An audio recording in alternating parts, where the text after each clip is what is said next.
Let's get right into this whole conversation about Mahomes' ankle. What do you know?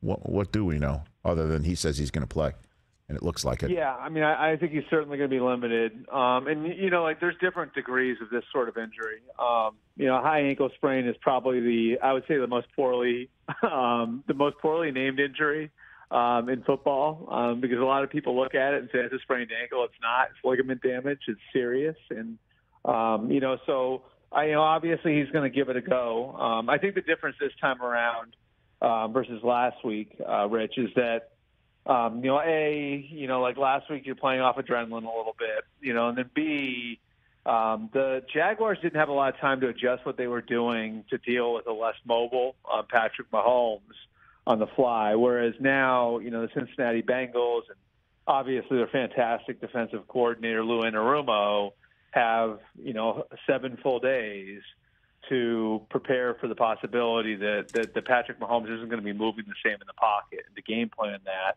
And so that to me is what's going to be fascinating about it. He's going to play.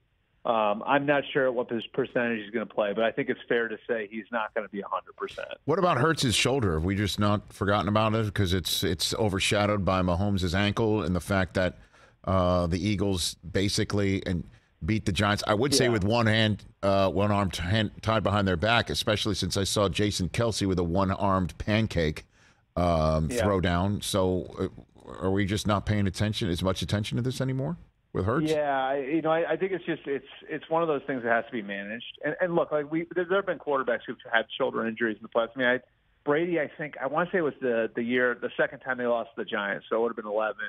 Was playing with his shoulder actually harnessed through the playoffs that year. He has slightly separated shoulder. I remember talking about it with you on NFL Network. So it's not unusual that quarterbacks have shoulder injuries or that have to manage shoulder injuries, but it's not 100%. And, I talked to Nick Sirianni about this a couple of weeks ago, actually, after their Week 18 game.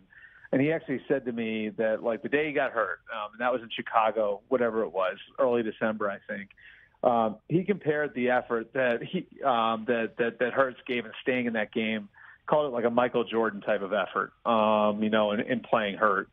And then, he went on to say he certainly wasn't close to 100% today. That's Week 18.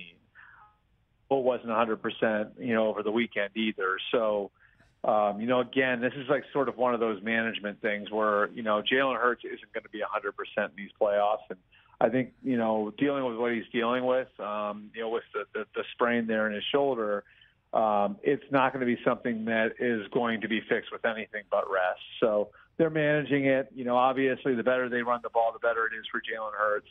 But I do think, where there was a governor on him in Week 18, and the way that they managed him, that governor came off a little bit in the wild card round, and I think it'll come off a little bit more in the championship game. Catch the Rich Eisen Show every single day on the Roku channel, 12 to 3 Eastern, for free.